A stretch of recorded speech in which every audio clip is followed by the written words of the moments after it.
She donated blood to a stranger, never knowing he was a billionaire who'd come back for her. Hello everyone. Before we begin today's story, I have a small favor to ask. Please hit subscribe and turn on the notification bell so you never miss our channel's new videos. It is quick, free, and it is the best way to support us in bringing you more dramatic stories. Your support means the world to us. Where are you watching from? Drop your city or country in the comments below. Thank you very much.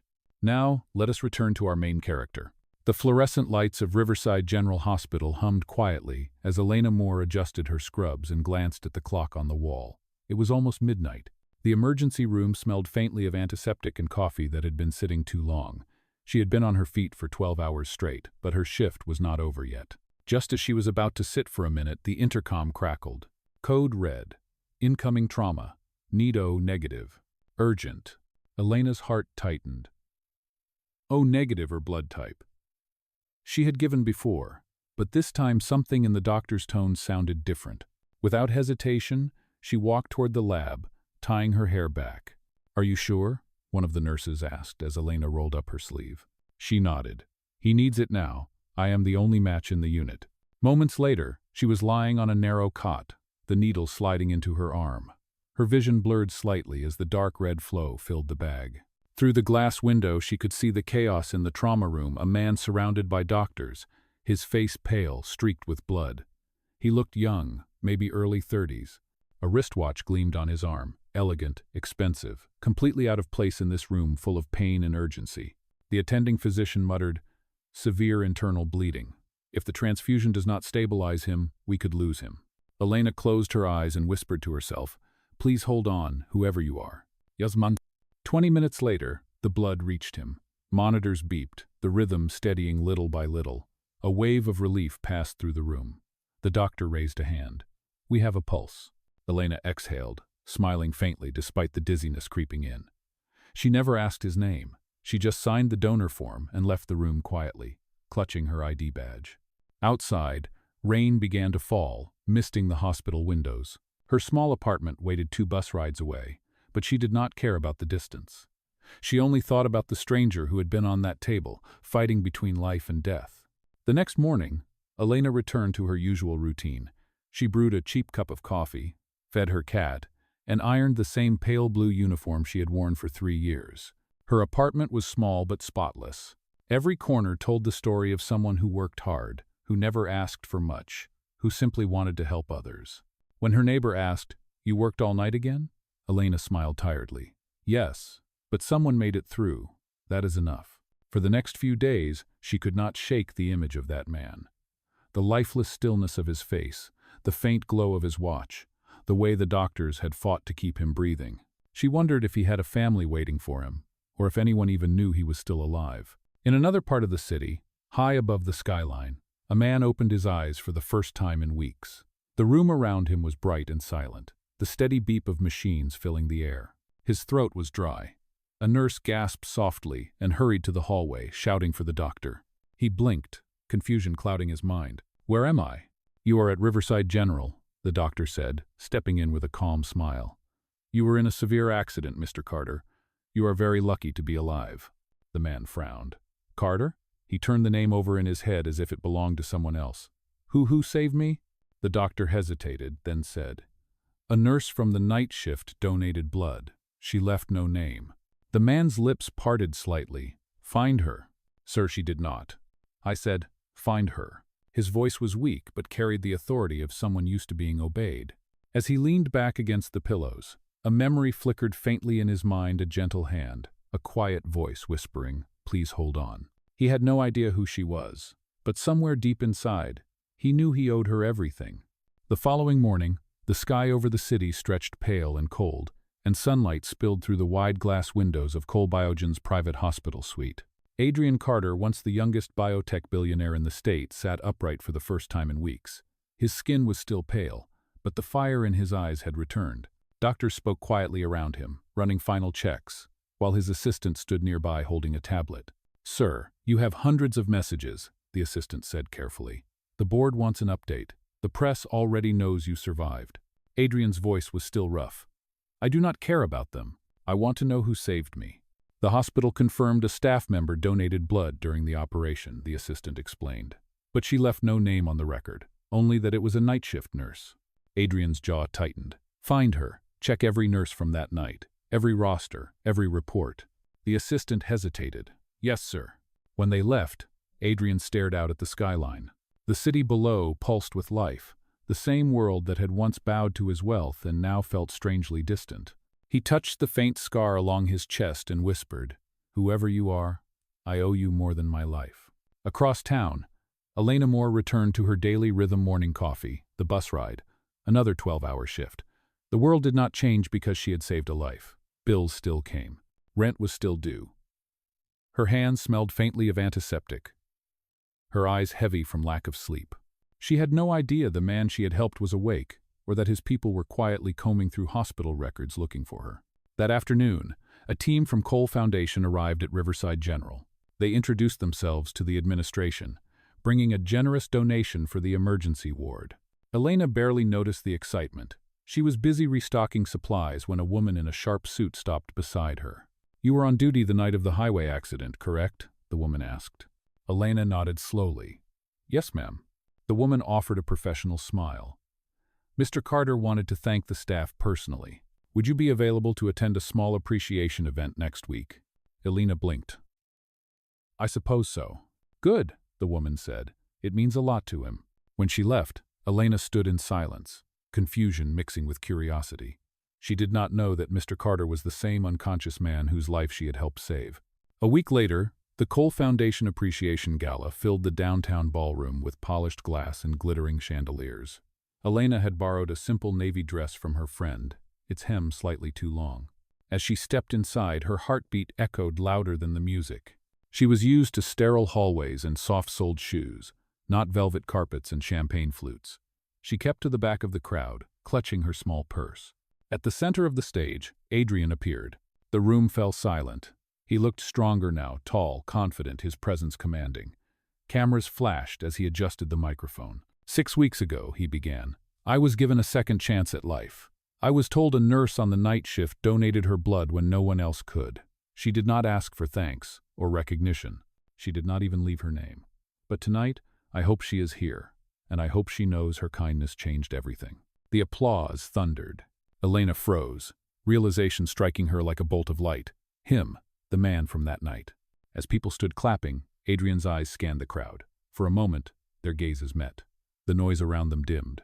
His expression shifted shock, then understanding. He stepped down from the stage, ignoring the cameras, walking straight toward her. Elena's voice barely escaped her lips. "It was you, and it was you," he replied quietly. "The nurse who gave me her blood." Ardent, the crowd parted as he reached her.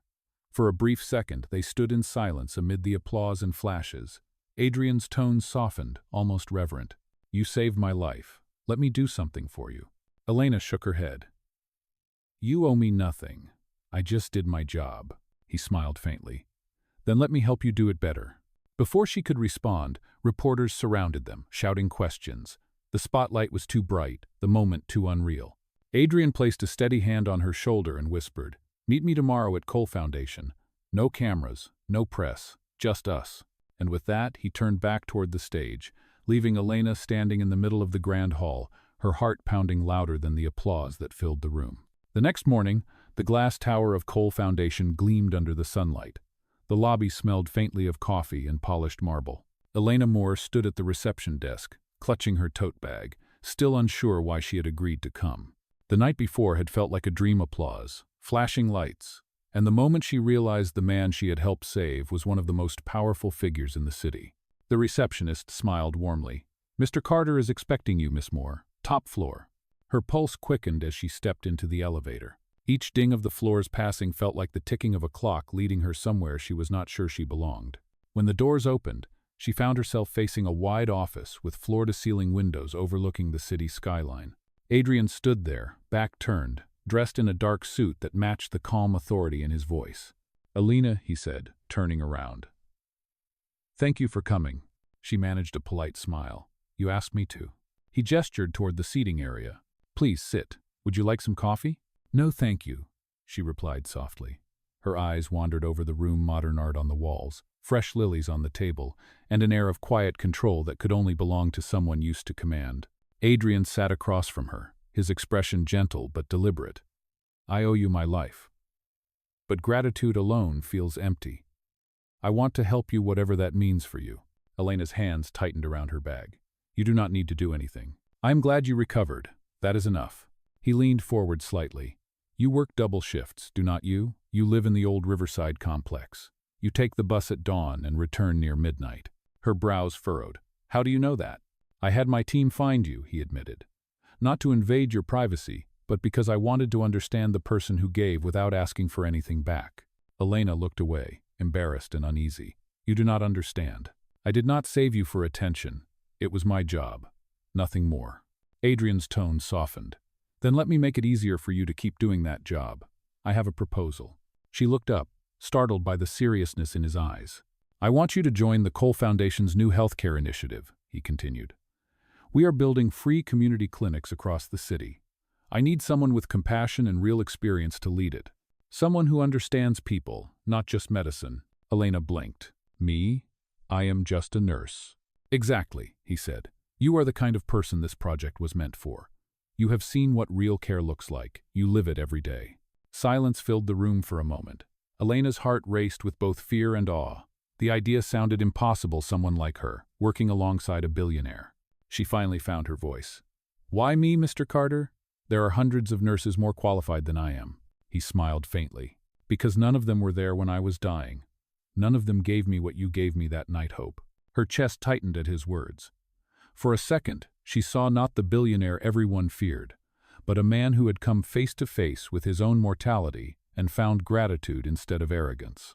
I need time to think, she whispered. Of course, he said, standing. But I hope you will say yes. Because this, he gestured toward the sprawling city outside the window, is our chance to make something good out of what happened. As she left the office, Elena felt the weight of the offer settle inside her. The elevator descended, the city growing larger beneath her feet. She was torn between her old life, simple, safe, anonymous, and this new world opening before her. That evening, she walked along the riverside near the hospital. The water reflected the fading sun like melted gold. Her best friend, Nora, met her there with 2 paper cups of coffee. So, Nora said, nudging her shoulder, how was meeting the billionaire? Elena let out a breath. Surreal. He wants me to run a project for his foundation. Can you imagine me doing that? Nora grinned. Maybe he is offering more than a job. Elena frowned. Do not start. He is just being kind. Kindness looks different when it wears a $10,000 suit, Nora teased. Elena laughed despite herself. You are impossible. But when she looked out at the water, she caught herself smiling. Deep down, she could not deny that something about Adrian's eyes, steady, sincere, had stayed with her. The next day, an envelope arrived at her apartment. Inside was a simple white card embossed with silver letters. For the woman who saved my life, let me help you save others. AC. Below the note was a single key attached to a tag that read, Clinic 1, Riverside District. Loat. Elena sat at her small kitchen table, holding the key in her trembling hand. She realized this was not just an invitation. It was a door to something she had never dared to imagine. And for the first time in years, she felt that her life might be about to change forever. 1 week later, the empty storefront on Riverside Avenue no longer looked abandoned. The windows were cleaned, the walls painted a soft white, and boxes of medical supplies lined the floor. The sign above the door read, Open Hands Community Clinic, the first project under the Cole Foundation's new outreach program. Elena Moore stood by the entrance, the key still hanging from her neck on a simple chain. She had not taken it off since the day she received it. Inside, volunteers moved briskly, arranging chairs, unpacking donated equipment, and setting up an exam room. Adrian arrived quietly, no entourage, no camera crew. He wore a plain gray shirt, sleeves rolled, and a look of genuine focus. When Elena turned and saw him, she almost did not recognize the billionaire who once commanded boardrooms and headlines. You came, she said, trying to hide the surprise in her voice. I said I would, he answered, smiling faintly. This is your project now. I only helped open the door. Elena handed him a clipboard. Then sign here. Everyone who works today volunteers. Adrian chuckled, taking the pen. A billionaire signing in as a volunteer. That is a first. That means you will be treated like everyone else, she replied. No special treatment. He nodded. Good. I have had enough of that for one lifetime. As the morning passed, they worked side by side sorting supplies, greeting visitors, answering questions. Children peeked curiously through the doorway, while an elderly woman thanked Elena for opening a free blood pressure clinic. It was ordinary work, but to Adrian it felt extraordinary. Each small act of kindness reminded him of the night he almost lost everything. He caught himself watching Elena as she moved through the room, efficient, patient, her smile gentle but steady. At one point, a young mother hesitated near the door, holding her child close. Elena knelt beside them, checking the boy's pulse with calm reassurance. Adrian stood a few feet away, quietly observing the scene. Something in his chest shifted, a kind of warmth he had not felt in years. Later that afternoon, as the volunteers cleaned up, Elena noticed Adrian still there, sweeping the floor with a broom far too small for his height. "You do not have to do that," she said, laughing softly. He looked up. "I know, but it feels good to do something real." Her smile faded slightly, replaced by sincerity. "You have done a lot, Adrian. You gave this community a place to heal." He met her eyes. "You gave me the reason to." For a moment, neither spoke. The air between them felt charged, fragile. Then one of the volunteers called Elena's name, breaking the silence. She turned away quickly, pretending to focus on the task at hand. That evening, as the sun dipped low, they locked up the clinic together. The street was quiet except for the hum of distant traffic. Adrian leaned against the doorframe, his sleeves still rolled, a streak of dust on his wristwatch. "Do you ever regret it?" he asked suddenly. "Regret what?" "Being the one who helped me that night. If you had not donated blood, maybe your life would have gone on quietly, safely. No reporters, no spotlight, no billionaire showing up at your hospital." "Pourquoi?" Elena shook her head slowly. "No.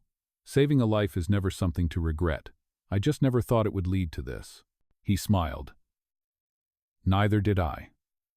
A light breeze carried the scent of rain from the river. For a long moment they stood there, watching the sky fade from gold to gray. Adrian broke the silence first. "You know, when I was in that hospital bed, I kept hearing one voice in my dreams. It said, 'Please hold on.' I thought it was in my head. But when I saw you at the gala, I realized it was real. It was yours." Elena's breath caught. "You remembered that?" "I could never forget it," he said softly. "It was the first thing I heard after the crash. It was the sound of hope." She looked away, blinking fast. "I just did what anyone would have done." "No," he said. "Not anyone. Only you." For the first time, she did not know what to say. The sound of the river filled the silence between them. Finally, Adrian reached into his jacket and handed her a small envelope. "For you. Do not open it now, when you are ready." She frowned. "What is it?" "A surprise. Or maybe just another door." He turned and walked toward the waiting car, his figure fading into the dim light. Elena stood there, holding the envelope, her fingers trembling slightly. She did not know what to expect, but she knew her life was no longer the same quiet routine it once had been. Inside the envelope, though she would not see it until later, was a letter that read, "You gave me a second chance at life. Let me give you one too." And beneath the letter, a photograph of a construction site marked with a sign, "Future Home of Open Hands Clinic 2, funded in honor of Elena Moore." Elena looked up at the darkening sky that night and whispered, almost to herself, "Maybe kindness really does come back." The weeks that followed were unlike anything Elena Moore had ever known. Every morning, the small clinic grew busier, lines of patients at the door, volunteers rushing between rooms, and children laughing in the waiting area. Word spread quickly through the city. People began calling Open Hands the miracle clinic. But along with the attention came whispers. Some journalists began to question the story behind the project. They wrote headlines like "The Billionaire and the Nurse" and speculated about Adrian's motives. Photos of them together outside the clinic filled social media, sparking gossip that threatened to overshadow the work they were doing. Elena ignored the noise as best she could, but each article made her stomach twist. She had built her life on quiet honesty, and now strangers were reducing her kindness to a headline. One afternoon, while checking patient files, she found Adrian waiting by the doorway. His face was calm, but his eyes carried something heavier. "They are saying things again," she said before he could speak. "That this is some publicity stunt. That I am your charity case." Adrian exhaled. "I know. I tried to stop it, but the media will print whatever sells." She looked down. "I did not sign up for fame. I just wanted to help." He took a step closer. "And you are helping. None of that changes what we are doing here." It changes how people see it, she said quietly, and how they see me. For a moment, the silence between them was sharp enough to hurt. Then Adrian spoke, his voice steady. If you want, I will make a statement. I will tell them the truth that you did this on your own, that you never asked for anything. Elena shook her head. No. That will only feed the fire. I just need time. He studied her for a long second, then nodded. All right. But remember, none of this would exist without you. That evening, as rain pattered softly outside, Elena stayed late to finish paperwork. When she finally left, the street was quiet, the clinic sign glowing faintly in the dark. She turned the corner and stopped. Two photographers stood near her building, cameras raised. Miss Moore, over here. Flashes exploded like lightning. She shielded her face, hurrying inside, her heart pounding. Upstairs, she shut the door and leaned against it, trembling. She had never felt so exposed. Her phone buzzed. A message from Adrian. Are you home safe? She hesitated before replying. Yes, please do not come here. It will only make it worse. He typed back. Understood, but I am not letting them tear you apart. I will handle it. Elena placed the phone on the table and pressed her palms to her eyes. She wanted to believe him. The next morning, every news outlet carried the same story. Adrian Carter, billionaire CEO of Cole Biogen, had held a press conference outside City Hall. Cameras captured his steady voice as he addressed the rumors. There was never a publicity stunt, he said firmly. The nurse who saved my life did so anonymously. She asked for nothing. I was the one who found her. And if kindness is a crime worth gossiping about, then I am guilty. But she is not. The clip went viral within hours. Comments flooded in, defending Elena, praising her humility. The noise began to fade, replaced by something new: respect. Later that day, Adrian visited the clinic. When he entered, the volunteers clapped softly. Elena stood at the back, unsure how to feel. He walked up to her and said quietly, I told you I would handle it. She smiled faintly, relief washing over her. You did more than that? He shook his head. No, I just told the truth. That night, after closing time, they sat together on the clinic steps. The city lights shimmered across the river. For a long time, neither spoke. Finally, Adrian said, When I woke up in that hospital, I thought surviving was my second chance. But it was not. Meeting you was. Elena looked at him, surprised. Adrian. He reached into his pocket and held out something small, her old silver blood drop pendant, now polished and shining. I had it restored, he said softly. You left it in the hospital that night. It reminded me every day that life is not about how much you have, but what you give. Tears welled in her eyes as she took it. I thought it was gone. I thought I was too, he said, smiling gently. But you brought me back. She looked at the pendant resting in her palm, then back at him. The noise of the world seemed to fade until there was only the sound of the river and the steady rhythm of her heart. Adrian, she whispered, you do not owe me anything. I know, he said. That is why I want to give you everything. Under the glow of the street lamp, he reached for her hand.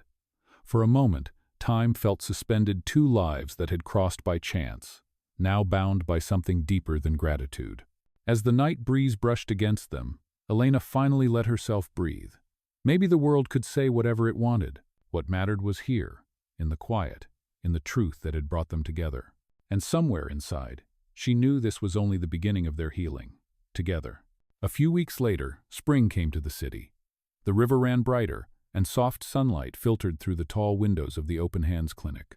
The waiting room was full again, patients chatting, volunteers greeting them by name, and the smell of freshly brewed coffee drifting through the air. For the first time in months, Elena Moore felt something she had not felt in years: peace. The chaos of the headlines had faded, and the clinic had found its rhythm. Her days were still long, but they were no longer heavy. Every smile, every patient who walked out stronger, reminded her why she had chosen this life. That afternoon, she stood by the reception desk, checking inventory lists, when she heard familiar footsteps behind her. She turned and saw Adrian Carter carrying a box of supplies. He looked relaxed, the tension that once clung to him now replaced by calm determination. You should not be lifting heavy boxes, she said, smiling. He grinned. I needed something to do that does not involve meetings or spreadsheets. Pretty soon the board of directors will be jealous of your new job title, Volunteer of the Month, she teased. He placed the box down and leaned against the counter. If that comes with getting to see you every day, I am fine with that. Her cheeks warmed. Adrian, you should not say things like that here. People will talk again. Let them. he said softly. I have spent my whole life worrying about what people say. I am done pretending.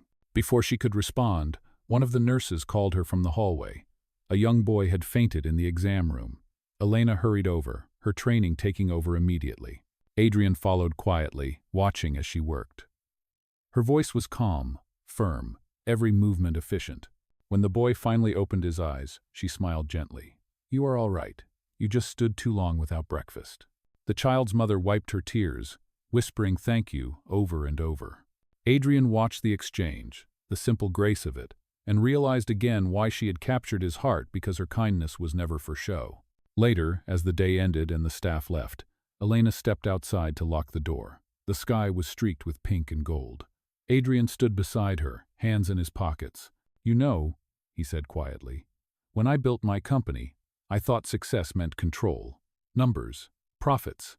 But none of that meant anything when I was lying in that hospital bed. I had power, and I had no one. You gave me something money never could. Elena looked at him, her voice barely above a whisper. And you gave me something I never thought I would have again, hope that the world can be kind. For a while, they stood in silence. Then Adrian reached into his coat and pulled out a small velvet box. Elena, he said, his tone suddenly steady but full of emotion. I have learned that gratitude can turn into something deeper when it is real. You saved my life, but you also changed it. I want to spend the rest of it proving that to you. He opened the box. Inside was a delicate silver ring, simple yet radiant in the fading light. Elena froze, her breath caught between disbelief and awe. Adrian. He smiled. It is not about debts or promises. It is about choice. My choice is you. Her eyes glistened. You do not have to do this. I know, he said softly, but I want to. You said once that saving a life is never something to regret. Neither is choosing who you want to live it with. Tears blurred her vision as she nodded slowly. Then my answer is yes. He slipped the ring onto her finger, and in that quiet moment, the city around them seemed to fade. There were no cameras, no contracts, no headlines, only two people standing under the first stars of evening, finding peace in something true. A month later, Cole Foundation announced the launch of 5 new community clinics under Elena's leadership. At the grand opening, Adrian stood beside her, not as a benefactor, but as a partner. Reporters asked questions, cameras flashed, but Elena did not hide this time. She simply smiled and said, "Kindness is contagious. This clinic is proof that one small act can heal more than one life." As the applause filled the room, Adrian reached for her hand. Their fingers intertwined naturally, effortlessly. That night, after everyone had gone, they returned to the first clinic, the one that started it all. The lights inside glowed soft and golden. On the wall near the entrance hung a framed photo of a simple blood donation bag. Under it the words, "One act of kindness can save 2 hearts." Elena ran her fingertips over the frame.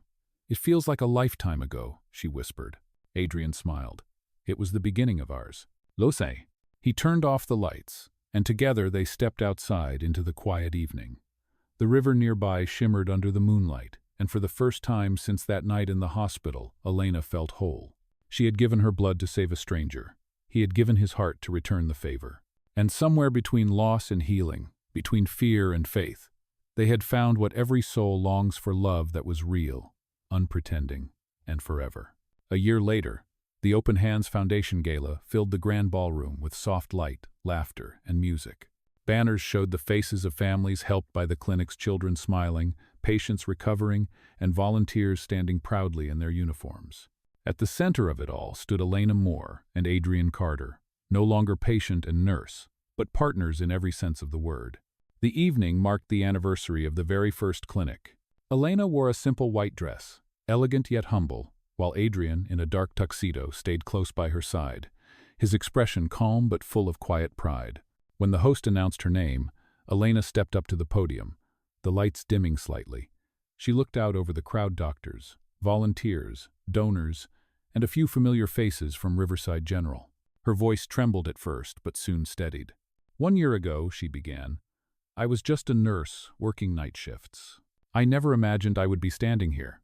The first night we opened the doors of Open Hands, we had 10 patients and 3 volunteers. Today, there are hundreds. But this foundation is not about numbers. It is about what happens when people choose kindness over comfort, when one act of compassion becomes a ripple that touches lives we may never meet." The room grew quiet. Adrian's gaze never left her. I have learned that healing is not only for patients, Elena continued softly. Sometimes it is for the ones who give. I thought I saved one man's life that night, but the truth is he saved mine in return. Her words hung in the air for a long, still moment. Then applause broke out, rising like a wave that filled the hall. As she stepped down from the stage, Adrian met her halfway. You were perfect, he whispered. She smiled. You are biased. I am honest, he replied. That is the difference. Arming. They moved through the crowd together, shaking hands, accepting congratulations. Yet beneath the formal smiles, there was something tender, unspoken. Between them, a shared understanding that everything in this room existed because two strangers had met by chance and refused to let that moment end there. Later that night, after the guests had left, they walked outside to the balcony. The city sparkled beneath them, the same skyline that had once felt unreachable to Elena. Now it was home. Adrian handed her a small envelope. Inside was a folded letter, written in his neat handwriting. For the woman who turned survival into purpose, it read. The new clinic will open in your hometown next month. It will bear your name. Elena looked up, tears glistening in her eyes. You did not have to do that. I did, he said quietly, because that town raised the person who saved me. She pressed the letter to her chest, overwhelmed. You always know what to say. Adrian shook his head. No, I just say what I feel. As the night wind moved through her hair, Elena leaned into him, resting her head on his shoulder. The sounds of the city faded, replaced by a gentle peace neither of them had known before. For all the chaos and the storms that had brought them here, it suddenly felt simple. Two lives once divided by class, power, and circumstance now bound by something unshakable. In that moment, under the quiet shimmer of the skyline, they both understood. The truest kind of love is not found in wealth or fame. It is found in the quiet, steady choice to keep showing up for one another, every single day. The morning sun spilled through the windows of Open Hands Clinic as another busy day began. It had been a year since the gala, and the foundation had grown beyond anything Elena Moore could have imagined. There were now 10 clinics across the state, each one carrying the same quiet warmth that had started with one simple act of kindness. Elena walked through the hallways, greeting patients by name, her white coat fluttering behind her. Every smile she saw reminded her why she had chosen this path. In one room, a young woman held her newborn baby and whispered, "Thank you." In another, an elderly man shared coffee with a nurse who had stayed after her shift. These were the moments that mattered, the kind that could not be bought or planned. Later that afternoon, Adrian arrived carrying a folder filled with documents. His life had changed too. He had stepped back from daily corporate control of Cole Biogen, focusing instead on expanding the Foundation's humanitarian projects. Yet every time he walked into this clinic, he felt the same sense of peace he had found the day Elena gave him her blood. "You are early," she said, looking up from her desk. "I could not stay away," he replied. "Besides, I wanted to show you something." He placed the folder in front of her. Inside were architectural sketches, new clinics planned for rural areas, community centers for families without access to health care. Each page carried her signature logo at the top, Open Hands, Compassion in Action. Elena's eyes widened. "Adrian, this is incredible. How many cities?" 10 more to start, he said, "all under your direction." Her voice softened. "You really are unstoppable." He smiled. "Only because I have someone worth following." Elena blushed, lowering her gaze. "You always know how to make a nurse forget her paperwork."